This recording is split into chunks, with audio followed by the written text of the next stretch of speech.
Declaration of interest? None, thank you. Confirmation of minutes of a meeting which was held on the 18th of January and the 1st of February. Will we give a indication of true record? Ray? Stan, thank you. Substitute members, Christine?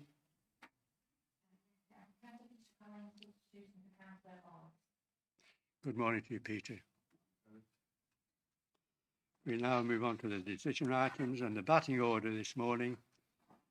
Items 1, 3, 4, 2, 5. So without further ado, we'll go to Roseacre, or is it Rosica?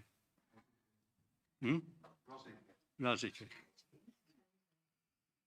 Rosica be it. Rob. Thank you, Chair. So as Chair has announced, first item on the agenda is 21/811, which is land at Rosica, Wildings Lane in St Anne's. It's an outline application with access applied for a residential development of up to 52 dwellings, which includes the demolition of all buildings on the site that include a bungalow and stables. The application site is as per the Red Edge location plan on the right-hand side. The aerial image gives you an appreciation of where the site and a bit of context. So we have the existing Queensway housing development, which is presently under construction. We also have the care home, which is located off Wildings Lane, just immediately north of the application site. The site is located immediately adjacent to the settlement boundary of St Anne's.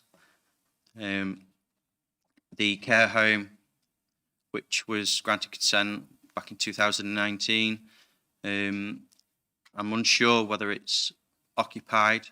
It was certainly in the final throes of construction when I visited the site. Members might recall that care home has temporary consent for use of Wildings Lane as vehicular means. So just to give you a bit of context, the site is allocated within our local plan. It forms part of a much larger housing allocation, which is defined by the blue edge in the aerial image. The housing allocation has planning consent, and that layout is provided in the image just to the right hand side.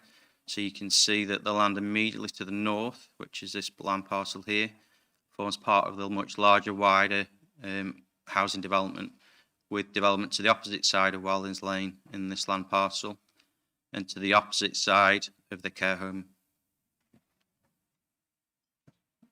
Just a few photographs of the site and the surroundings. So these images are taken from Wildings Lane to the top two, and then the bottom two are further along Wildings Lane towards and within the settlement boundary. And we just have a few aerial images. This one's taken from the south, so we can see the existing urban form of St Anne's, primarily detached bungalows. We've got to see the care home in the background. This boundary here is the application site, and then we have Wildings Lane running in a north-east, south-west fashion. There's another image for you taken from the west. We just pick up on the existing bungalow, which is on site that's due to be demolished, and then we have the stable blocks as well, just behind.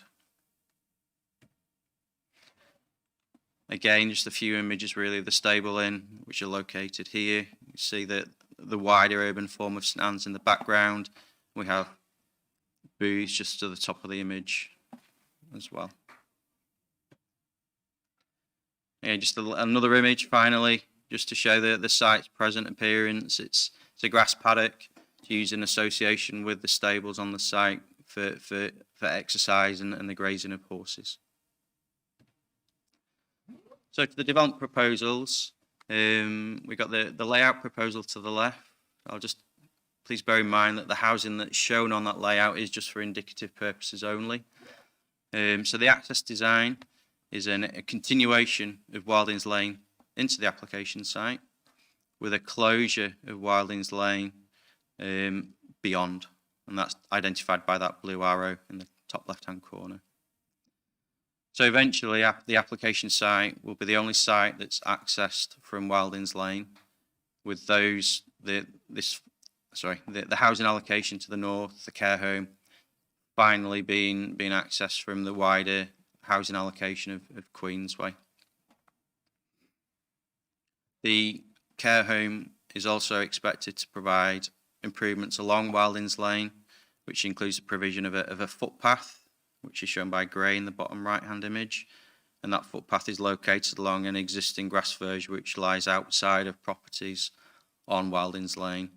It also involves the reprioritisation of Wildings Lane. It currently has a right turn entrance into Jubilee Way. That will be reprioritised so that the main access is via Jubilee Way with a left-hand turn into Wildings Lane and beyond to the application site and the care home. So the applicant has presented two access road designs. The reason for that is there's an unregistered parcel of land, and the applicant and Highway Authority at the present time do not know the landowner and therefore aren't sure as to whether that land can be developed. That land parcel is the Peach. Option 1, that assumes that the land can be developed, and there's a simple road design which involves provision of the footpath where that peach colour is, crossing points, and an extension, simple extension of Wildings Lane along to the application site. Option 2 is slightly more complicated, and it assumes that that land can't be developed. As a consequence of that, the road has to shift over and is widened into the application site itself here. There's a pinch point formed due to a substandard road width, which requires a priority give way arrangement. And we also have 2 pedestrian crossing points. So moving on to the main issues, principle of development is required to be determined against both our own local plan as well as the neighbourhood plan of St Anne's. From a local plan perspective, we have local locational policies which focuses new housing towards the settlement areas and including housing allocations of key service centres, which St Anne's is one of those. The site is within the settlement boundary and is allocated as a housing site. Policy H2 requires a minimum density of 30 dwellings per hectare, and this delivers approximately 30.6 dwellings per hectare. So due to the site's allocation, density meeting requirement policies, then the support for housing is in accordance with the local plan position. There is, however, an anomaly with the neighbourhood plan position, which locates the application site outside of the defined settlement boundary within the neighbourhood plan, and it's located within Countryside. The national policies and indeed local policies for countryside development are quite prohibitive of residential development. So on that basis, the development is contrary to the neighbourhood plan as the sites are allocated within that plan. When we have a situation like this, we refer to what's called planning practice guidance, and that stipulates that a neighbourhood plan should support the delivery of strategic policies set out in that local plan. And on that basis, it's concluded that the policies of the filed local plan, our adopted local plan, take precedence over the neighbourhood plan. And on that basis, we're recommending support for the principle of residential development on the site. With regards to the highway assessment, the assessment is relative to the access design, so the entrance into the application site itself, as well as the acceptability of vehicles using Wildings Lane and the adjacent roads. We have local plan policies, GD7 and H2, which state that development shouldn't prejudice highway or pedestrian safety or the efficient and convenient movement of highway users. The applicant submitted a transport statement with the application. It concluded that the site was in a sustainable and accessible location. There were 2 slight road collisions reported back to 2017, but that showed no evidence to say that the proposed development would have a detrimental impact on highway safety. It concludes that there is a safe and suitable access that can be achieved through either of the 2 options that are proposed. The development would generate up to 30 two-way trips in the morning peak hour and 34 trips in the afternoon peak hour, and concludes that it would have a low impact on the local network as a consequence of those trips. It also looked at the junction of Wilding Lanes and High Houses Lane and concluded on that there's capacity within that junction for it to operate comfortably and safely. In response, the Highway Authority raised no objection to the development, though did state that they favoured option 1, which was the more simplified version of the 2 access arrangements. And the reason for that was because these 2 entrances here and here to properties 13 and 15, I think, on Wildings Lane, they were reported that they could have larger vehicles, what was it, the terminology, larger vehicles larger than a car, oddly enough, could struggle to gain access into those properties. And I think that was probably getting more at service vehicles. So if you're moving house, those kind of sized vehicles. They also suggest the improvement of 2 bus stops, which include a sheltered provision and compliance with the Disability Discrimination Act, which normally includes raised curbs and a level access into the buses. We should also bear in mind that there's been previous consent on this site for 45 dwellings with access from Wildings Lane. The care home that's been approved, that also has temporary consent for use of Wildings Lane until such a time that access becomes available from the wider Queensway site. Once that access comes available, then that's the time for when the stopping up order will happen on Wildings Lane and will result in just this application site itself being accessed via Wildings Lane. All other development will be via the Queensway housing site. We also need to look at residential amenity, but we need to bear in mind that this is outline form. We don't know where the houses are going to be located on site. We therefore don't know what relationship those houses might have to existing neighbours. So the assessment is born primarily from disturbance resultant from the construction activity on the site. Policy GD7, that states that development needs to be sympathetic to surrounding land uses, including those residents which live existing in the area and to those prospective occupants. With regards to disturbance and increased use of Wildings Lane, the transport statement confirms trips within the AM peak hour and peak hour. Those are determined to be low, but also the road speed of those vehicles is also going to be low. So resultant disturbance from noise, vehicles using that road to those residents that live currently on Wildings Lane is going to be low as a consequence.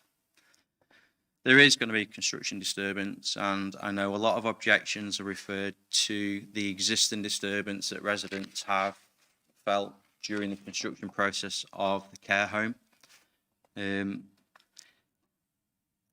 It's unfortunate, but it's an inevitable consequence of development.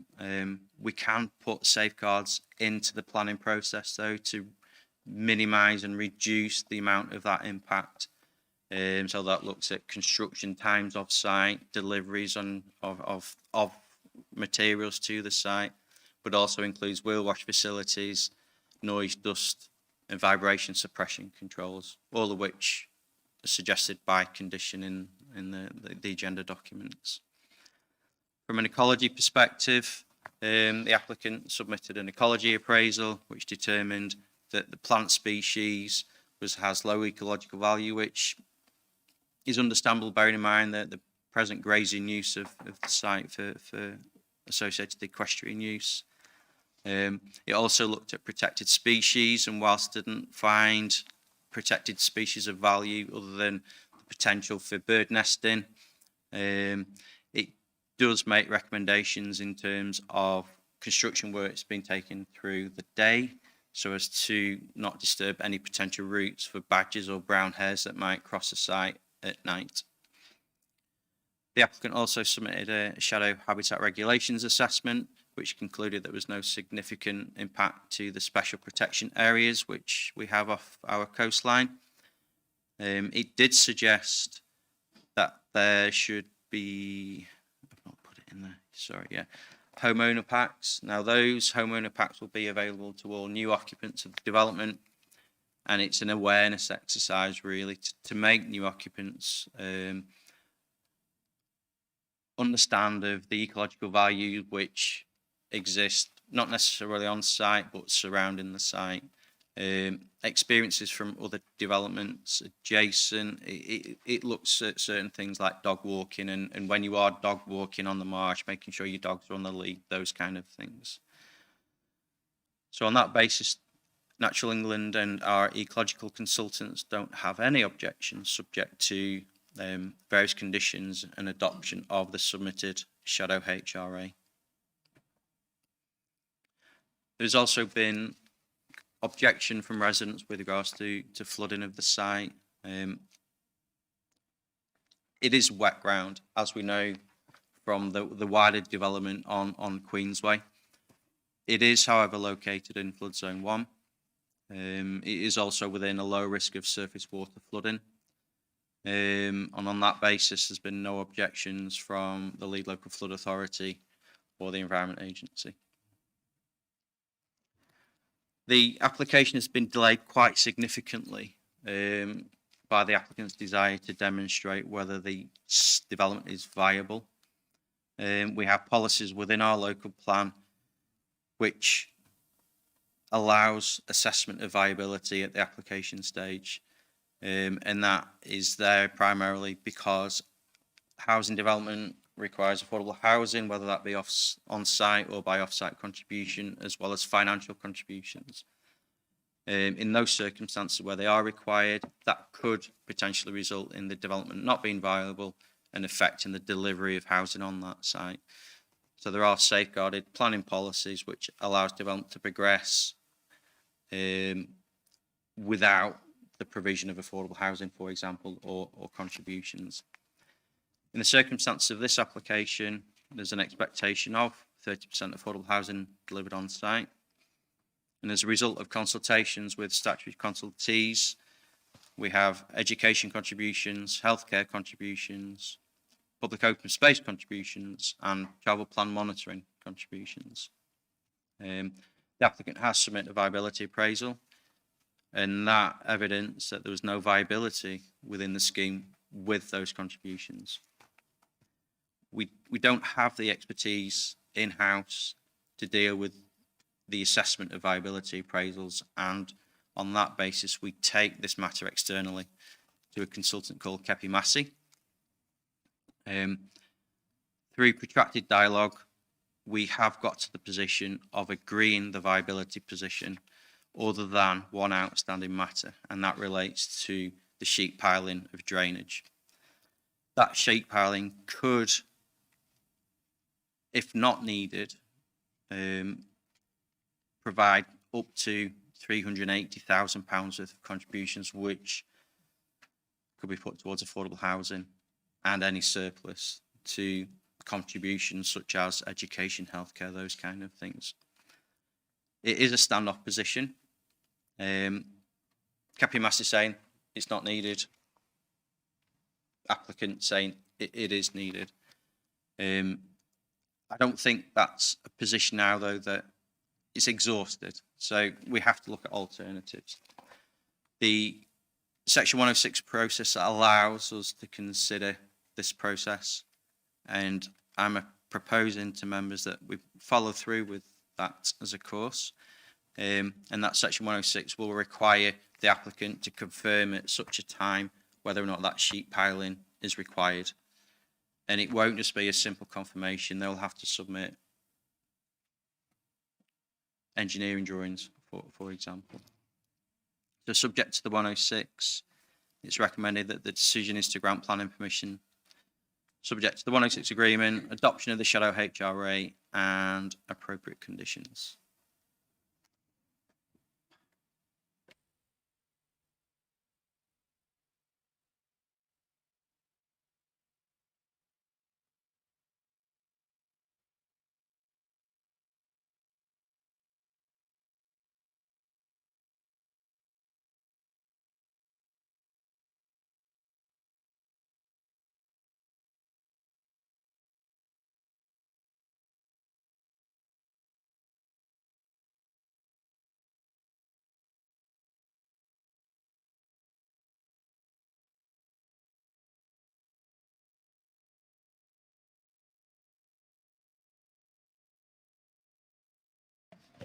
Thank you, Chairman. Well, I've listened to, I've obviously read the reports in detail, and I'm aware the town council, it hasn't been mentioned about the town council's objection.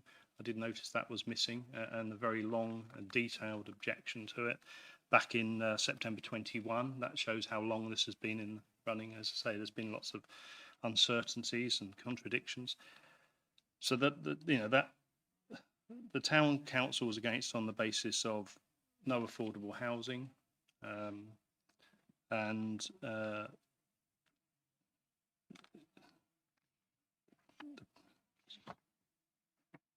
oh, sorry, I just can't read my own writing. Oh yes, obviously, and and there was obviously inside in the report lots of neighbour against, lots of objections. The previous application was at a time where there was a housing council housing need shortfall, which is not, as I'm aware now. The mention of the piling costs. I mean, this is peat land. I believe it's 20-metre piling. I just wonder what happens if it is required. How the education and 106 monies would be found, and if say it doesn't meet that 30% requirement. I'm aware they'd need an underground pumping station to get water out. So I know it may be in flood zone 1, but there's obviously issues with drainage on that peat. Vehicle access, so it's additional traffic to Wildings Lane, which is already difficult, and people are well aware of the difficulties of that lane. I know the LCC assessment, but though there has been objections on 2 levels till they got to this point, and I don't believe the two-way sort of priority is very practical for a new estate, and there's a negative impact on the natural environment. And I believed, obviously, wasn't aware actually that the road was going to be cut off after this development. I actually thought it was before this, so I was, so that's not relevant. My point about phase 5 and 6 delivery of the Queensway, but yeah, I'm against this on many levels, as mentioned. Thank you very much.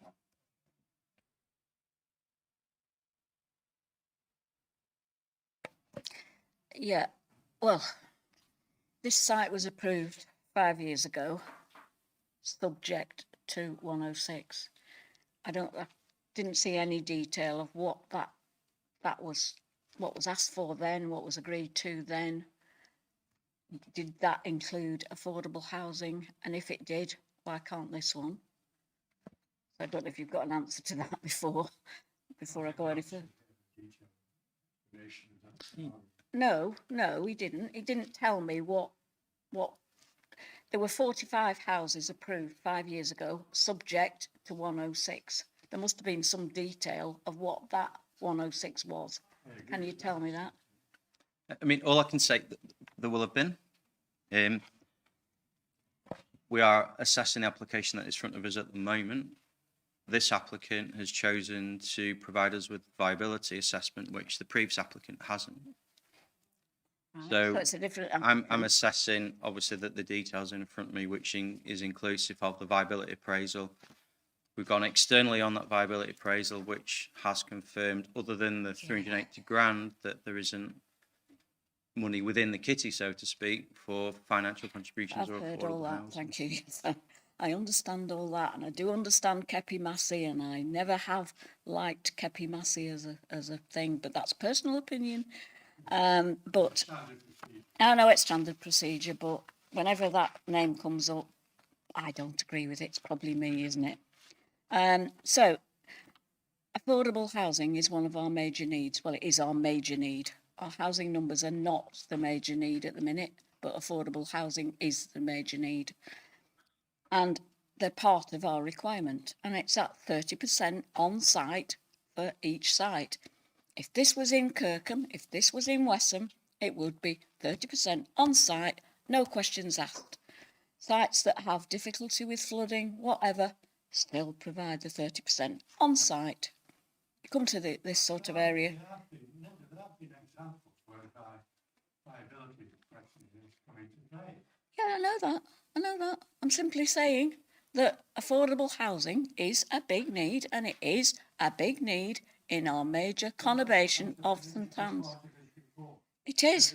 Trevor, sorry, can I just carry on, please? Because I just want to... Just let me finish.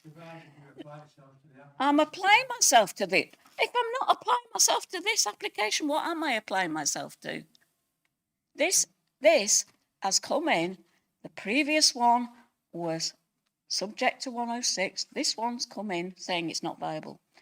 Simply, and my view is simply, if it can't provide what our requirements are, then they don't build it.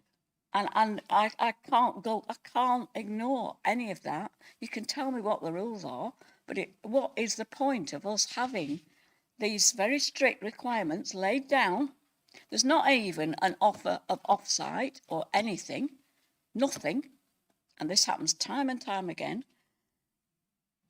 And even if they say this, whatever, sheet piling isn't necessary, you're left with £378,000. That will buy, at most, I should think, 5 or 6 affordable houses. The requirement should be about 16. So we've lost all that. And that, I regard that as our fault. If we've lost that amount of social housing, that is our fault for allowing it to go forward. And I'm sorry, but I'm totally, and I would like to move refusal. I know Stan was against it. I don't think he moved refusal. But I think unless they can provide somewhere towards it, I can understand they might say, right, there's some less, but there's a requirement for education, there's a requirement for something like that. Anyway, and those both kick in as objections if they're not there. So they have said if those requirements are not fulfilled, then they produce an objection. So that's me. I don't know if I've got a seconder, but I would move refusal. Yeah, Yeah, obviously. it is a bone of contention. We do have policies which allow us to look at the viability of development and look at alternative contributions and affordable housing provision. If we take a hard stance and refuse planning permission, we have to remember this is a housing allocation, which contributes towards a 5-year housing land supply. So we could undermine the delivery of that 5-year housing land supply. And I think we can all recall the concerns and issues that we had when we didn't have that 5-year housing land supply, and the pressures that all the villages felt as a consequence of that. So just like to bear that in mind, that there are obviously reasons for the policies to allow us to look at viability. Born I've been here a long time. I've seen it all happen, and I've seen where things are built and where things are not built.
I'd like to respond to the trips as well, which Councillor Armour raised.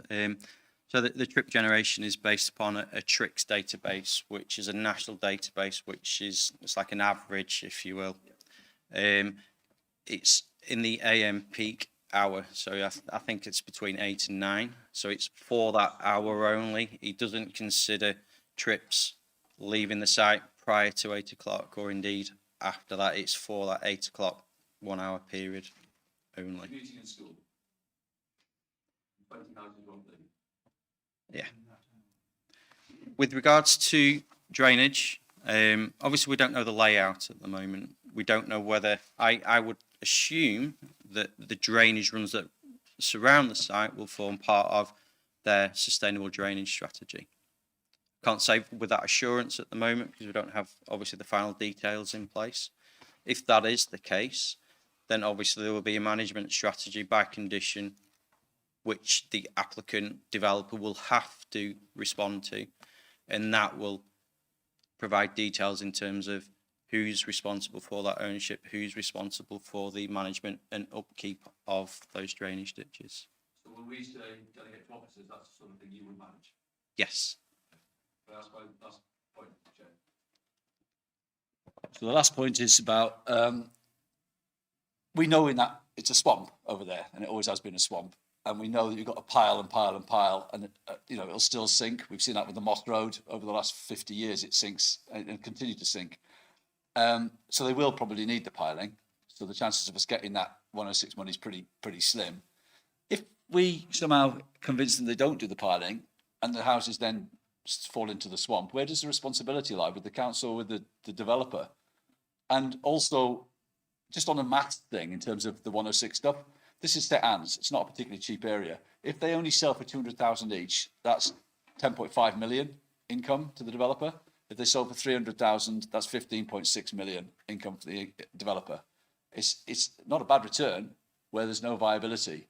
My concern is, we've had this discussion 1,000 times. We can have this discussion. They'll win on viability, and even if we force them through, they'll then appeal and win on viability. So we lose whatever happens on this because the way it's set up to the developers.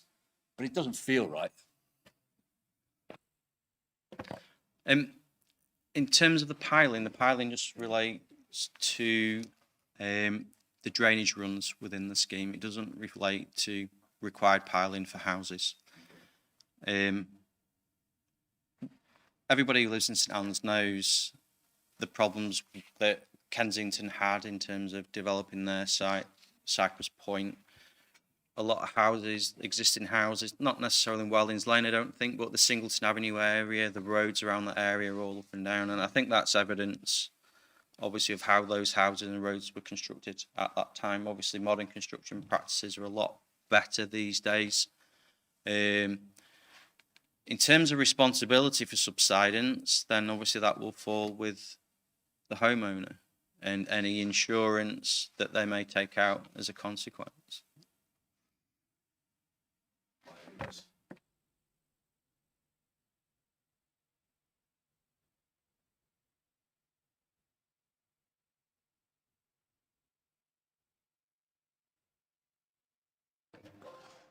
Thank you, Chairman.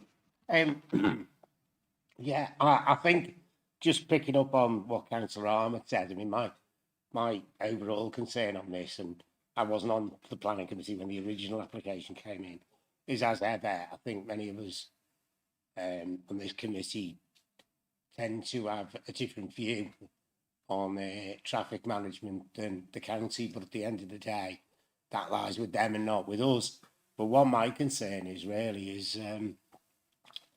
is what is basically a very sort of narrow, small road. I know it's going to be widened for the access for the new development, and the great increase in traffic along there and the effect on the junction with hay houses, you know, at the Boots supermarket.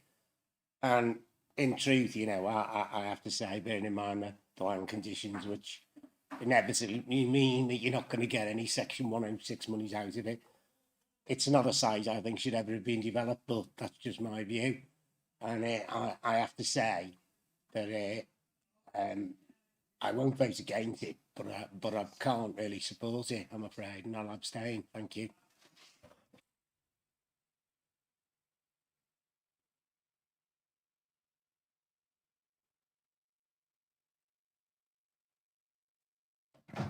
Thank you, Chairman. I'd just like to back up what Linda was saying about the numbers of affordable housing. We've got an application that will be coming before this committee probably in a couple of months' time for 41 houses in Clifton, and that's 100% affordable. Now, Clifton is at least half an hour, 40 minutes away. There should be affordable housing on this site. Providing it in Clifton is not acceptable. If it's needed in St Anne's, then put it in St Anne's. A site for 100% affordable in Clifton is exactly what Linda was saying. I think I just agree with her. There should be affordable housing on this site. Thank you, Chairman. And the policy in the report.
by the Chief Planning Officer, Mark. Thank you, Chairman. So, yeah, in regard to this particular issue, there are a number of the discussion that we've had with the mover and the seconder of the motion. In order to ensure that any reason for refusal is robust, the scheme of delegation, whilst it also, the Constitution allows that where there is a proposal contrary to the officer recommendation, that there is a short deferral. The Constitution then goes on to say that where there are other issues that need to be considered to ensure that the committee has got a full awareness of the issues, then there's an opportunity for the item to be deferred until the following meeting to allow all the implications for a potential refusal in this case to be explored. So on that basis, we've had that discussion with the mover and the seconder, and I'll hand that back to the mover and the seconder in terms of revising the motion.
Right, so next items on the agenda are numbers 3 and 4.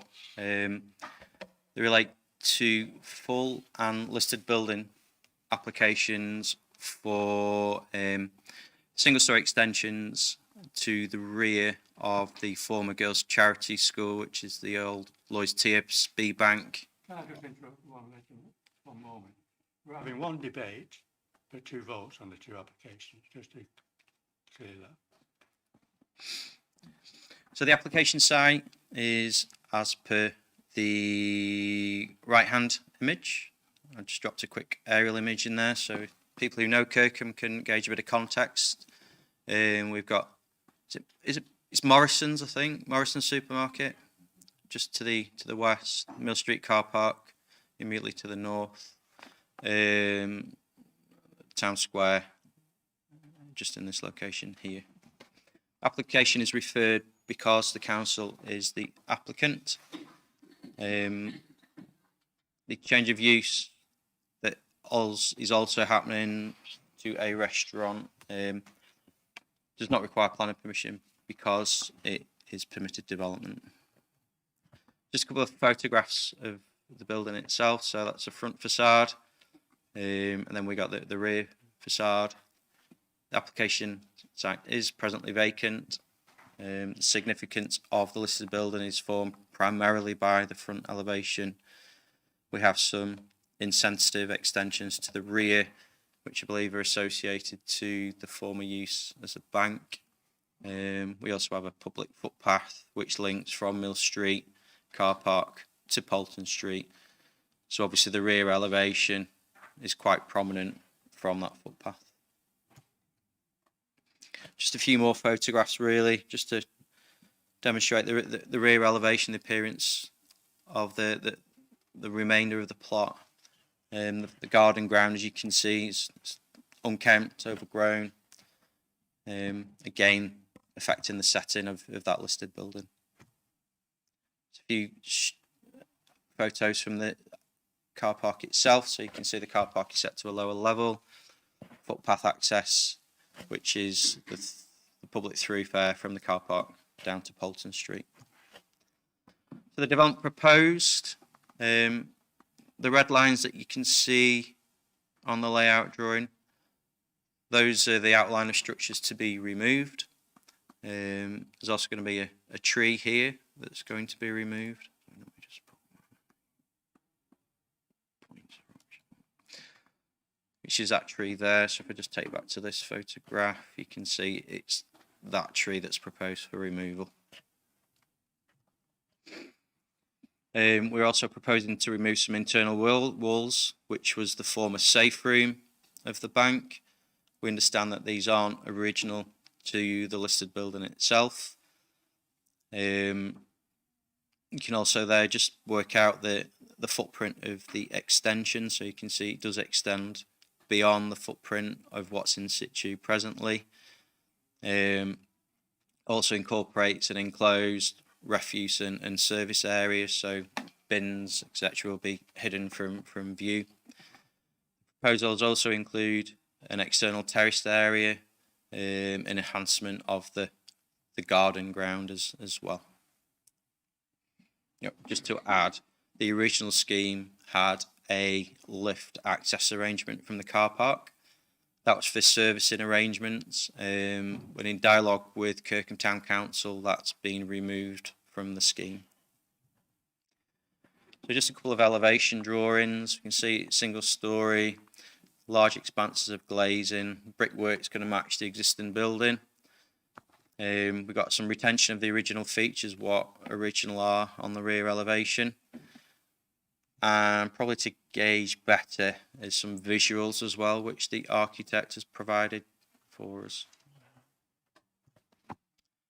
So, main issues, principle, acceptable, it's in the settlement boundary, it's within the town centre boundary. Main issues are design and heritage, so appearance of the extension and how that impacts upon the significance of the listed building. And there's a number of things to bear in mind when we're looking at this. Policies require conservation and enhancement. So in regards to that, the extensions proposed, the existing ones don't relate well to the existing building and presently harm the significance of that building. That harm is exacerbated by the visibility from the public footpath. There is an enhanced design for the extension. It removes and simplifies the roof form just to a single flat roof design, acts to declutter that rear elevation. And then we've also got the improvements proposed to the rear garden space, which will actually enhance that setting of the listed building. There is minimal amount of harm that's formed, and that's through really removal of the internal walls. I think since I wrote this presentation, we've found out that the safe room walls aren't original, so the reported harm is less than what I've presented to you. The restaurant use, there is a kitchen proposed within the footprint of the extension, and it's likely that that kitchen will require extraction, but at this time we don't know who the end user is, so we don't know what that extraction requirement will be. If it is needed, then there's options in terms of having that extraction internally and with it poking through the roof, or the other option is for it to be external. Either way, both options have some harm to the listed building, whether that be the internal body of the existing listed building or the external fabric of the listed building. Notwithstanding that though, we have to weigh that harm against what public benefit will be achieved by the development. So the proposal facilitates the change of use of the building. It'll bring that building back into use and it'll retain the longevity of that listed building. So on balance, those issues are considered to outweigh the potential harm that could be caused to the listed building from either the extension or the potential extraction system. With regards to amenity, there's no impact from the physical presence of the extensions themselves on neighbours.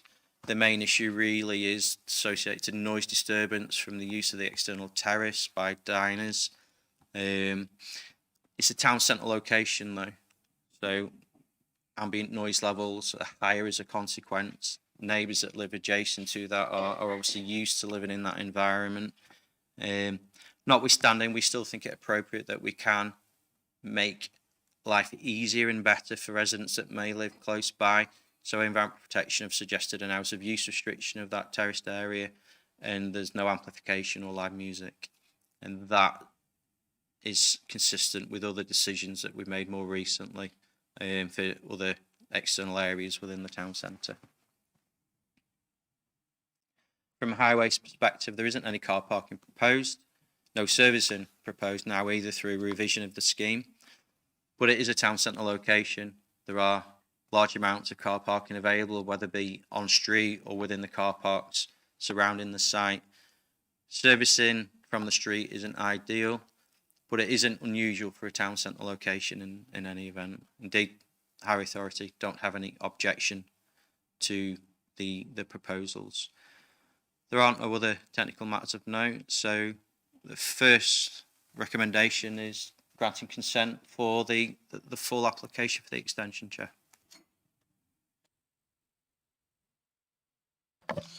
Thank you, Chairman. I think this is quite an imaginative proposal. I like the look of it. I think with listed buildings, sometimes we have a danger that we either pickle them in aspic or stand back and watch them crumbling to dust. I think this makes good use of the building.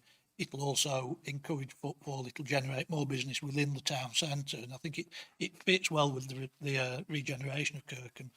On that basis, I'm happy to propose a recommendation.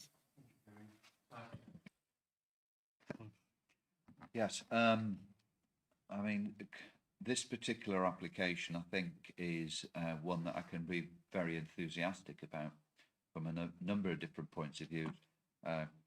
Councillor Harrison has just mentioned town centre regeneration.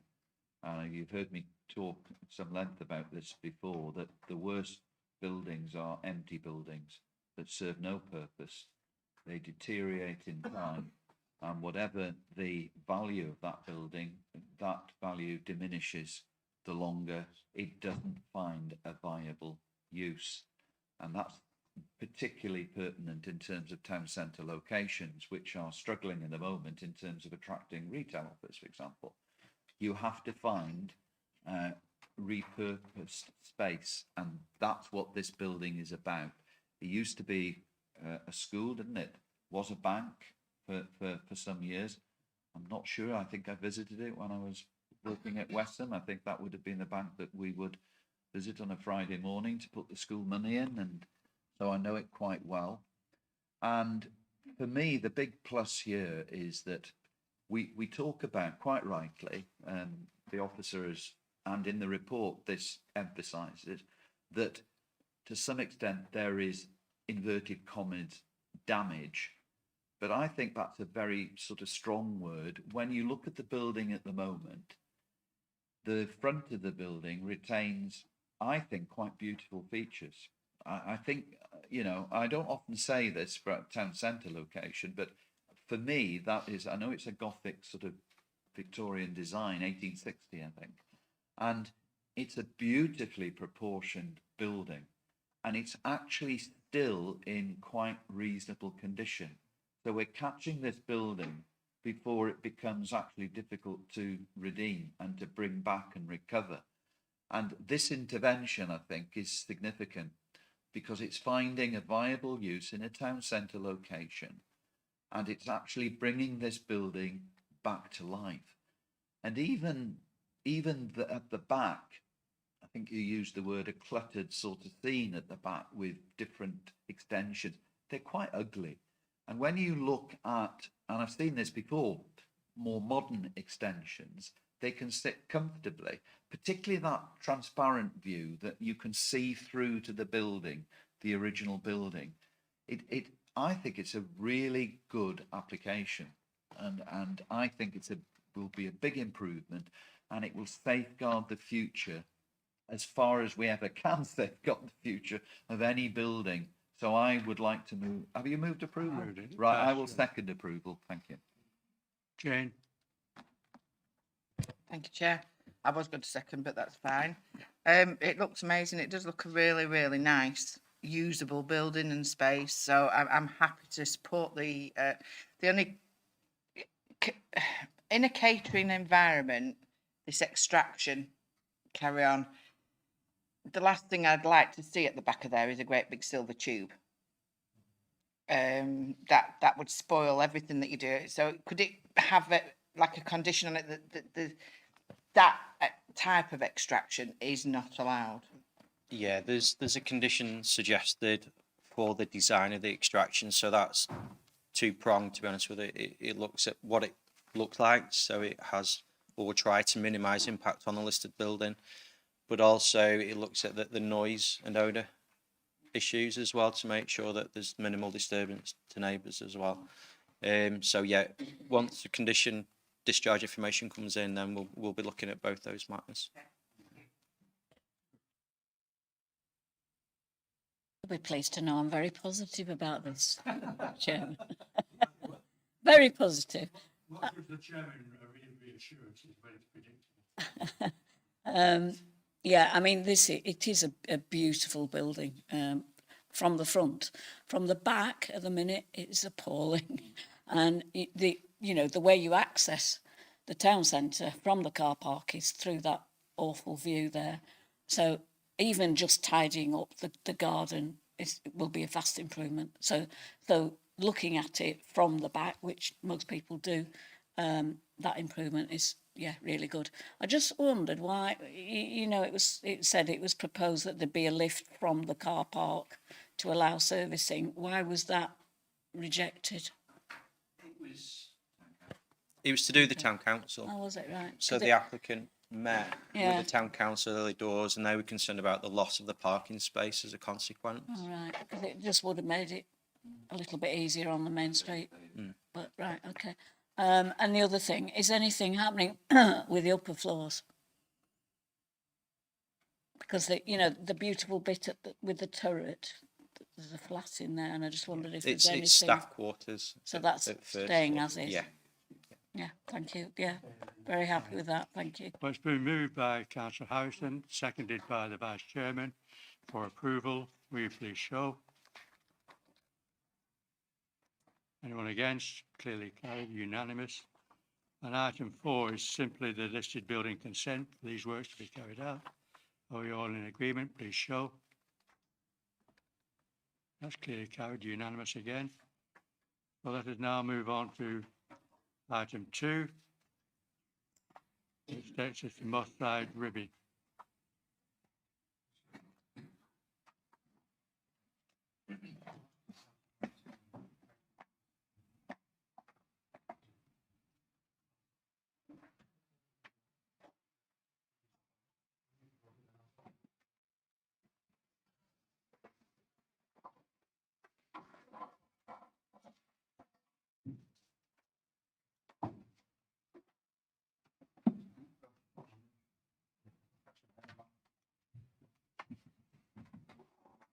Thank you.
Great. Item 2 relates to planning application at Moss Side Lane at Ray Green. So obviously you can see the village Ray Green on the image there. The application site is the field circled or generally circled. This is one of the 4 sites that we had planning appeal on going back a while for residential development. Although this scheme is much more benign than that. This relates to an equestrian use and some stables. So the site's in the countryside, and as I said, it's changed the use of the land to equestrian use and erect some stables and an exercise area on the site. The Parish Council have not raised any objections, but because of the size of the site, it means it's a major application. So under the Officer Delegation Scheme, we need to bring major applications to committee. So just looking at it in more detail, the site area is this field here, the slightly darker green one, ignoring this paddock area to the front. That's the green at Ray Green. Come down here, you've got the villa entrance just off the image, and then down to Moss Side. And the stables are going in this corner here, where there's an agricultural building in that location that's just used generally for caravan storage and general agricultural storage. And then you've got the bottom of the gardens of the Ray Green fronting properties to the north. No speakers. So setting it out in detail, the access point is an upgrade of the existing access. That leads to a parking and turning area here. And then there's a track formed across to where the stables are over here. So this is the stable building. This is a manure store. And then this is an open sand paddock feature. No illumination, no roof, just an open sand paddock. Stables, 3 stables, typical timbered clad stable sized building, slightly deeper than normal stables, but still obviously single story and modest in its scale. So this is the site in photographic terms. So first picture coming into the village from Moss Side Lane. This is the access here on the outside of the bend. The stables are kind of over in this area behind the trees. Looking the other way, coming out of the village, this is the access, is just where that white van is, and it's this sun in the field that's in the sun. Access, more recent picture, the stables are over there, and you can see the properties on Brinding Lane at the other side. So, as an equestrian use, we need to look at policy GD4, and equestrian uses would fall, to my reading, under the use appropriate to a rural area element of policy GD4. So, as a principle, that meets the requirements of policy GD4A. We then look at the visual impact of the development. So, as equestrian use, it doesn't really have a material impact over any other sort of agricultural use of the site. And from the images I've shown you, the stables are tucked away from the road, tucked away from residential properties, so they will have a relatively modest impact on any public views. When the application was first submitted, the proposal said it was using the existing access, but the existing access was about 50 metres away from the actual access and would have required taking out some protected trees and would have been in a really poor position. So we've now got the plans corrected to use the actual existing access point, which is well sited for visibility for vehicles. And whilst the extra engineering in terms of making an access gate and hard surfacing it and stuff like that will impact the countryside, that's no different to if it was to be used by a different form of agricultural use, where bigger farm vehicles use more better standard access points now. So there isn't really a visual impact or any issues with that. In terms of neighbour amenity, the stables are potential noise odour source, but are well separated from nearest neighbours, and they are screened by the agricultural building that I referenced earlier. So overall, it's all acceptable. There are some conditions on there to sort of make sure that the applicant implements the scheme as intended. So there's a condition to require it to be used for private stabling. One to ensure that there's no lighting for the sand paddock, and one to ensure that the manure store is kept covered so that potential for contaminated runoff getting into watercourses is minimised. Recommended for approval. Thank you. Speakers? None. Will somebody make a proposal? Yes.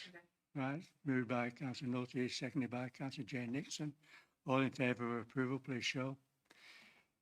No one's against. That's unanimous. Thank you.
Period of extension of the planning permission to allow the further stages that I go through there. So do nothing until June, then do some decommissioning and then do some monitoring, and then finally down at this stage 3 do some remove all that equipment and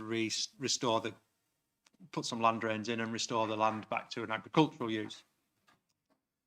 So clearly there are some significant works to do there physically. There are some significant works to do there in terms of the level of monitoring that needs to be done, because there needs to be safety brought into this to make sure that the activity is done with minimal risk to watercourses and seismic issues and all the other things that I'm sure we're all very familiar with.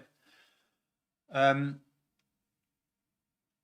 recommendation to the county is that Fylde Council objects to this application on the basis that 2 years is overly long to do that activity, that the period, the activity could have started before now to comply with the condition, and that they're not actually proposing to start it now anyway.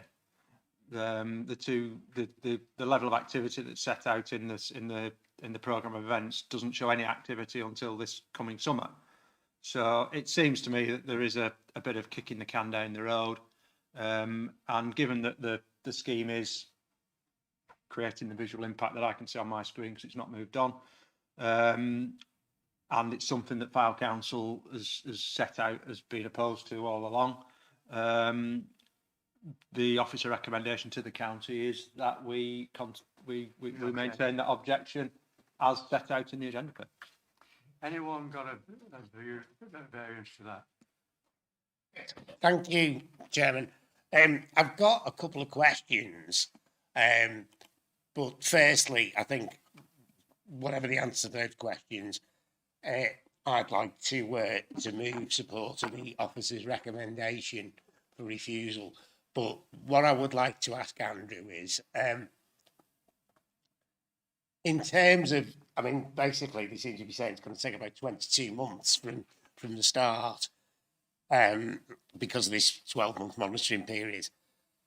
But there's nothing from a planning point of view we can do to force them to start that work, is there? So even if this consent was granted and they got the extra 24 months, they could actually just sit there in the hope that the national policy on fracking changes and they don't do anything, and then make another application in 2 years' time. Yeah, the current planning permission that they've got set out a timescale of 75 months from, I think, from operation starting for the works to be finished and everything done, and that runs until April. So if this application is refused, that condition would in a couple of months bite, and the county council could then enforce against the breach of that condition if the site's not been remediated by April, which, given the timescales of things that need to be done, won't happen. So there is a balance to be struck, because there has to be a recognition that there are things that need to be done for the work to be done safely. But that's why I'm suggesting that the time given is longer than it needs to be, because as Councillor O'Rourke says, if the county were to approve this, there is the real risk that the can could be kicked down the road again, when you get to either close to or at that further 2-year trigger. So obviously that was something for the officers and councillors at the county to be mindful of and deal with in negotiations with the developer. And obviously there's perhaps a bigger national picture coming into that as well. But from our perspective, it seems that whatever we can do to encourage the early commencement of those works is only for the best. I don't think we need a long debate on this. I think the issues are very clear. If we do, I'm very much in favour of the officer's recommendation, but I can still see it taking the 2 years, no matter what happens. Is it possible? That's not the exercise to concentrate on this morning. Is it possible to put a, I can't remember what the recommendation is, but that we don't agree to it, but We don't agree to an extent. to an extension, and we leave it in the hands of them. We don't put any, We leave it in the hands of the county. we leave it in the hands of Yeah, the county. perhaps to try and clarify that point. The recommendation that's to the county is to say that there isn't a justification for it to continue for that length of period. So the county council could take a similar view and say, actually, because you haven't started it, and there's 12 months, 18 months, whatever work, we will grant a permission that's for that length of extension. They don't have to agree to the 2 years asked for. They could impose 18 months if they wish. But that's for them to do. And our objection is, are intended to phrase it so that it gives them that opportunity to do that. We're not kind of saying we refuse it, we're objecting to it just out of hand. We're just saying that the arguments presented aren't compelling enough for that the 2 years is sufficient or is justified. So It's been moved.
Right, so thanks, Chairman. So this is the information item that starts on page 98 of the agenda.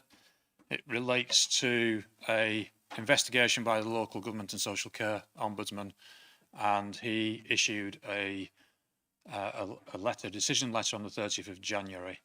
And a copy of that letter is included on the agenda starting at page 99. So when we met last, you'll recall we considered an application on Mithop Road, and basically this is the application that, that was a revised application, but it was the same site that this Ombudsman investigation related to. On page 102 of the agenda, on page 4 of the Ombudsman's letter, you can see that there is an agreed action to remedy the injustice that the Ombudsman did find. But just to summarise, that injustice was that in the transfer of our IT systems from one software supplier to another, it transpires that a number of delegated reports were lost in that transfer, so they were overwritten rather than moved. Got to say that our IT team with the software suppliers is still trying to see if there is any way of getting those reports back, but at this moment in time, we've not been able to recover them. But our efforts are ongoing. So on the basis that we were unable to furnish the Ombudsman with a report, he's found fault on behalf of the council. And his remedy is set out, as I was just saying, on page 102 of the overall agenda. And it is threefold. So the first two parts of that recommendation have now been dealt with already. So the first one is to write to the complainant and apologise for that uncertainty. So I have done that already. The second is that a replacement report is prepared that will have set out the issues that would have been addressed, and that has been completed and is available online. And the third and final aspect is that the Ombudsman's findings be put before this committee at the next scheduled meeting. Now, admittedly, this is not the next scheduled meeting because the report was actually received the day or so before the last meeting. So this is the first one that we've had where we've been able to put it onto an agenda. And so it is here for members' information going forward. And so members are fully aware of what happened in regard to this particular issue. I'll to take any questions, Chair.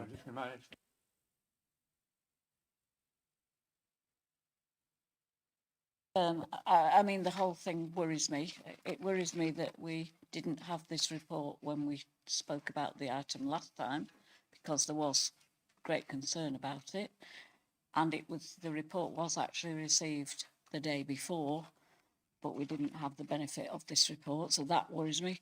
It also worries me that there's no backup, that things can actually get lost transferring one system to another. And, you know, we don't know now whether the accusation that report, that officer did not take into account the loss of light and what have you, we have no evidence of that to date. And, you know, what has happened with, the backup, are we backing everything up from now? How much have we lost? And did the officer, has the officer confirmed that they did take those things into consideration? Right, there's a number of questions there. So first of all, in terms of backups, the system is backed up generally. So we do back up. So if something happened to the system today that lost last week's reports, there is a backup. The problem here is very specific. It was in the transfer of the systems. We don't do that very often, but that happened. Obviously shouldn't have happened. Hence we've issued the apology, and the Ombudsman has obviously looked at that, and that is the conclusion that he has arrived at. Got to say that I did the stage 2. So in the process, there's a stage 1 complaint, stage 2 complaint that are investigated by the council before it's passed to the Ombudsman. So in the stage 2 complaint, when I looked at that, my conclusion there was to offer an apology. So an apology had already been issued on behalf of the council at that stage anyway. But in terms of what I looked into there, I could see that there were a number of emails that went backwards and forwards between the case officer and the applicant, asking them to amend their application to reduce the impact on the neighbouring property. So I do know that issue was addressed. Otherwise, those emails wouldn't have happened. So somebody was looking at it. What I can't tell is, exactly, how it was balanced in the final decision.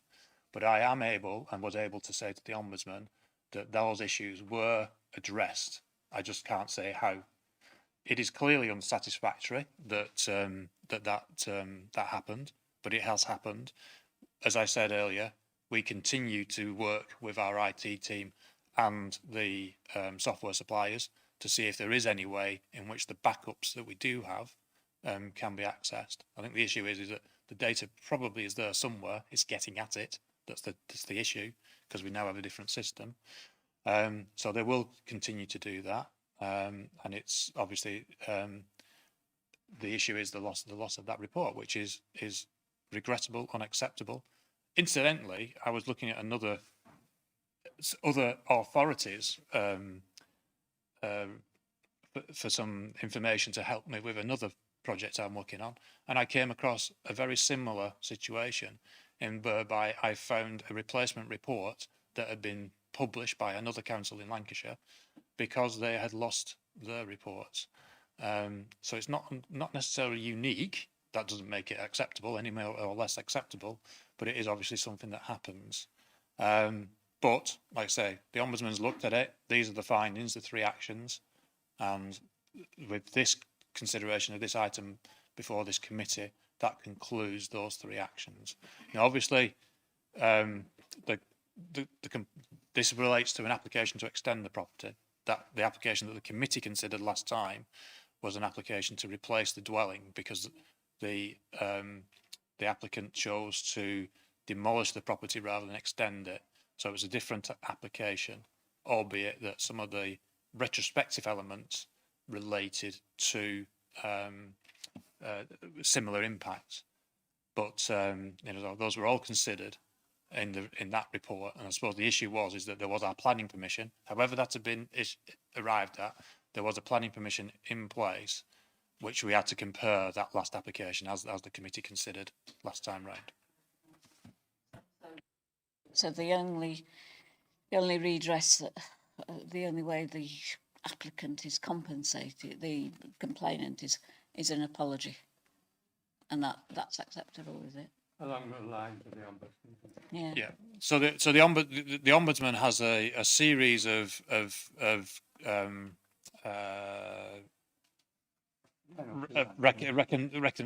recompense that they can do. I have seen letters which, you know, decisions of the ombudsman that have gone through whole raft of different elements, from paying compensation to apologies to no fault. So that whole sort of range of remediation is available to the ombudsman. And obviously on this one, this is what they've come up with. So like I said, the issue that he's come up with at the moment, in his final letter, is that we've lost the report. Not necessarily, he's not necessarily addressed the way in which we dealt with the application, but the fact we've lost the report.